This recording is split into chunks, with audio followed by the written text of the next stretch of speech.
I caught my wife sending nudes to my brother-in-law for money. Is this marriage savable? I really don't want to spam this sub I posted today morning, but when I returned from office, my account was banned. This will be my last try to post this. My wife Jessica, 34, and I, 35, met her, have been married for 3 years, and we dated for 2 years before that, and we have a 2-year-old daughter. Jessica has 2 sisters. The eldest one, 38F, is married to Jake, 40 years.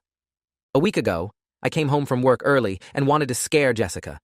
I tried to be sneaky, but somehow I slipped and accidentally hurt my back. Jessica came to my rescue. I went to the bedroom, and she went to the kitchen to get an ice pack. Her phone was by the bed, and a WhatsApp notification came from Jake saying, "You've got the best pair I've ever seen." I immediately knew what was happening. I unlocked the phone and saw that she had just sent some pics and video of her tots to Jake, and there were no previous chats before that. When Jessica came back to the room, I showed her the chat and asked, "How long?" I have known this woman for 10 years, and I have never seen her so mortified. Her eyes got teary, and she said, "Babe, I am sorry, but I can explain." So I said, "Go on." According to her, at the end of 2019, she was struggling with money, and Jake suggested he would help her out. He hinted that he would like to see her pics. I feel like I am writing a peen script at this point. So she did send him pics, and it continued over the years. She swears there was nothing emotional or physical involved. It was purely transactional. I didn't believe any of it, but she showed me on Venmo that MF paid her $300 yesterday.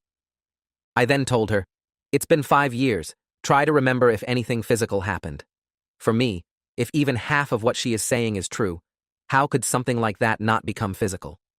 She started crying and told me she could prove it tomorrow because Jake would get suspicious if she tried to talk to him now. I took her phone, went to a bar, got wasted for the night, and when I came back, she was still there crying. I just slept on the couch. Next day morning, I gave her the phone. She called Jake. Conversation goes something like this. Jessica: "Hey, I was wondering if you want some more pics." Jake: "I'm short on money. Yesterday, I spent all of it." Jessica: "We can do something more this time and meet in person. I've changed my mind on that." Jake: "No way. How much are we talking about?" I felt like I was going to puke. I told her that we are done and left for office. I am not a very wealthy dude, but I would consider myself a stable guy who could take care of his family. Now I just feel like I have failed as a man, whose wife had to sell her body to meet her expected lifestyle. When I got home that night, she looked like shit. I asked Jessica why she kept taking money from him after we got married, and why she didn't ask me while we were dating. She said she didn't know how to stop, and that it was easy money. I left my home that night and told her she can keep the home and the car, but I want 50-50 custody of my child. So here I am now, haven't told anyone about this. It's been a week since, staying in a hotel. I go home in the evening to play with my daughter. I'm speaking with divorce lawyers, and Jessica is constantly talking about marriage counseling. Update. Before getting to the update, some people were asking me to get a paternity test. I don't need one. I know she is my daughter because I am Indian, and Jessica, my wife, is white, and my daughter looks like me. Now for the update. After I made that post, I shared my situation with my cousin's sister, 30F. She is the only family member I have living in the States. I visited her place the next day, and she knocked some sense into me. I realized part of me still didn't want a divorce because I basically married Jessica against my parents' will. They wanted me to have an arranged marriage. So, my failed marriage would hurt my ego. She also arranged a meeting with a divorce lawyer, and no, I am not giving up my house. I was just emotional at that time. From what I understand, in our state, adultery has pretty much zero impact on the assets, so it will likely be a 50-50 split. However, there is a high chance I can get better custody of my daughter because I have a job, and Jessica doesn't. She is also involved in sex work at this point, which could work in my favor. My father-in-law called me last evening, and he was crying. He told me he didn't know what to say to me, and that if he were in my place, he would have left her. Apparently, Jessica got scared and told her family everything after I didn't visit home for 2 days and had blocked her everywhere. I guess I should have done that a little while ago, and Jake is out of his house also. So, I think I will go for a divorce, because there is no point of reconciliation at this point when the whole relationship seems fake to me. Story 2. My 32F father, 60s, has been married to Sasha, fake name 40s, for almost a decade. I was already an adult when they started seeing each other, so I never had much of a relationship with her. That said, Sasha was nice and thoughtful, though a bit annoying at times, and I never had any problems with her. I now have a husband, 34M, and 2 kids, 9M and 4F. Sasha is very fond of my children, especially my daughter. That became very suffocating pretty quickly, so we started setting some boundaries. She never overstepped them. In January, my father and Sasha decided to go on a trip to Disney World and invited us to join them. We decided to go to celebrate our son's 9th birthday. I quickly regretted coming along. Sasha spent the entire trip fussing over my daughter in ways that overstepped almost every boundary we'd set. Examples include, Sasha bought a mini ears tiara. She wanted me to buy my daughter an identical one so they could match. My daughter didn't like the tiara, so I bought her a Donald Duck hat instead. Sasha got her the tiara anyway and was upset that she didn't want to wear it. My father and Sasha went shopping in between parks. I told them not to buy my kids anything as we still had shopping to do and didn't want to risk making our bags too heavy. Still, Sasha returned with 5 bags of clothing for my daughter and 2 for my son, saying she couldn't resist it.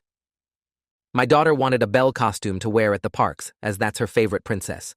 Sasha tried to convince us to get her an Ariel costume instead, because that's her favorite. I explained that we never watched The Little Mermaid at home because my daughter is scared of Ursula. Sasha insisted on taking dozens of pictures with my daughter in front of the castle at Magic Kingdom. She also took some with my son, but not nearly as many. She tried to convince us to take our daughter to Bibbidi Bobbidi Boutique. We refused because the prices are crazy, and we'd already bought her the Belle costume. She offered to pay, but we held our ground. I later found out Sasha tried to make a reservation anyway, but there was no availability. When we took our daughter to Slinky Dog Dash, her first roller coaster, Sasha tried to sit next to her. My daughter wanted to sit with me, so we switched. She tried to do the same thing in other attractions. At the Muppets Theater, she tried to get my daughter to sit in her lap. Sasha also tried to pick her up while we met some of the characters. There were more instances. The final straw for me, however, was the last park day of the trip. We were at Magic Kingdom. My husband suffered a minor injury, and I had to take him to the first aid station. The kids wanted to go to the Peter Pan ride, so my dad and Sasha offered to take them in the meantime. However, according to my father, the line was too long. So instead, Sasha suggested the Little Mermaid ride, assuring my kids Ursula wasn't on it. Actually, there's a pretty big Ursula animatronic there. My daughter was still sobbing and hugging her brother when we reunited. When we flew back home, I told my father that we'd no longer take our children on trips with Sasha due to her behavior. He got extremely angry. He said his wife loved my kids, thought about what they'd like to do at every moment of the trip, and that we should be grateful to have her in our lives. I lost my temper at that. I told him Sasha was a fucking creep, and that they should be grateful I was still okay with them even seeing my children after her actions during the trip. We ended up having a huge fight after that. It's been weeks since we returned home, and my father is still angry at me and my husband. Sasha has texted me a few times. She says she's sorry if she made me uncomfortable, but that she loves my kids and hoped to use the trip to spend more time with them. To be honest, I don't think I'm the AH here, but I do think I might have overreacted. I believe there's a chance Sasha's actions were motivated by love, and she truly did have good intentions. Aida, update. Hey everyone, I'm ready to give you an update. I read your comments and came to the following conclusion. As much as Sasha's behavior towards my children angered me and freaked me out, calling her a creep was the wrong reaction to have. That said, I think it's best for my family to distance itself from Sasha for the time being. And at the very least, my previous decision to avoid future trips with her based on the Disney trip is still the best course of action.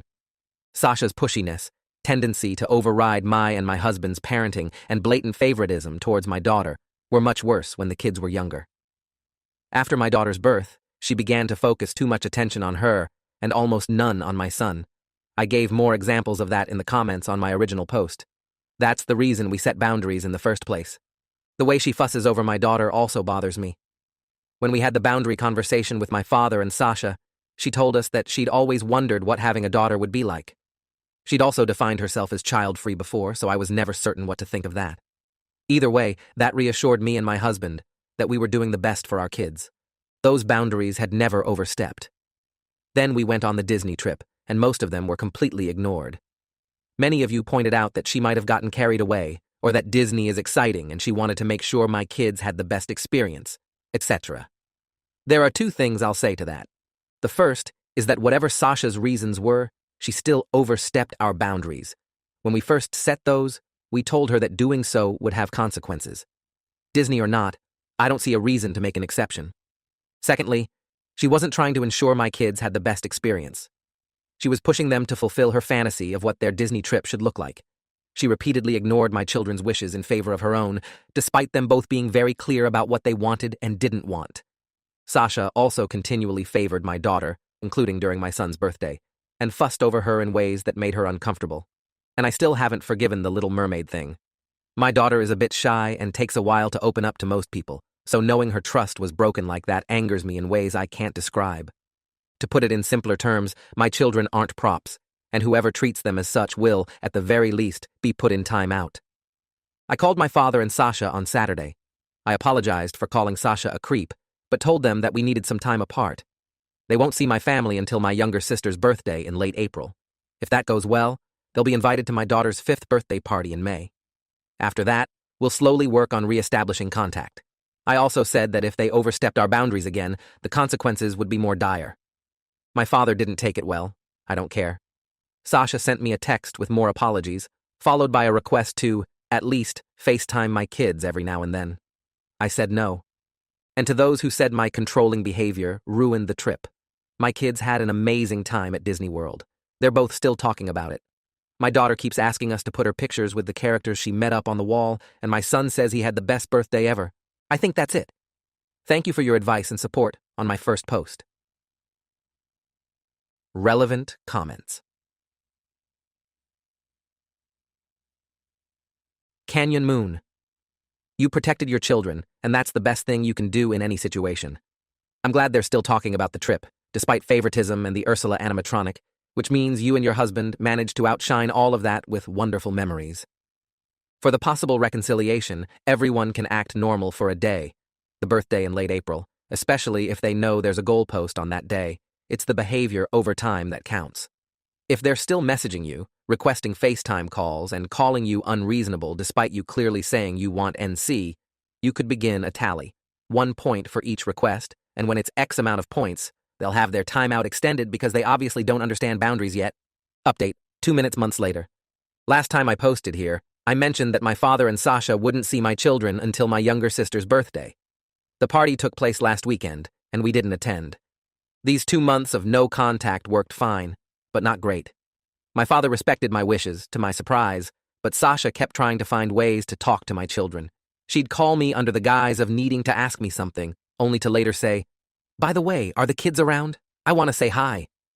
Every time she tried that, I'd remind her of what I'd told her back in March. This must have happened almost a dozen times, which was enough for my husband and I to start debating on skipping the party. After speaking to our kids, we decided not to go. They both said they missed my father, but clearly didn't want to see Sasha. We thought about attending and just distancing them from her while there, but risking making our children uncomfortable wasn't worth it. My son even asked if we could see their aunt somewhere else without Sasha around. My husband and I explained the situation to my sister. She was upset, but mostly because she hadn't seen the kids in a while. We all went to dinner at her favorite restaurant the day after her party. I also called my father and told him we wouldn't go to the birthday party.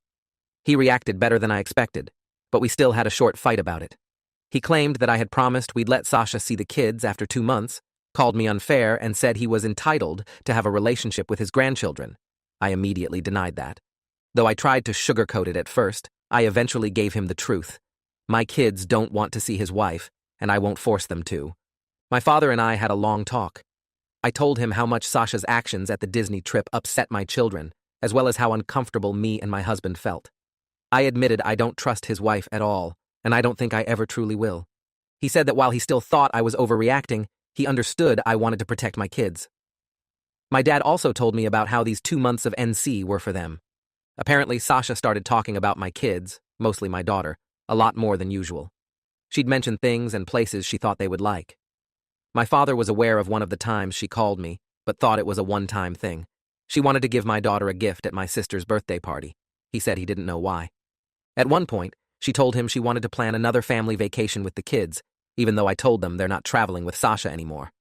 Learning all of that just made me more certain that I can't trust this woman around my children.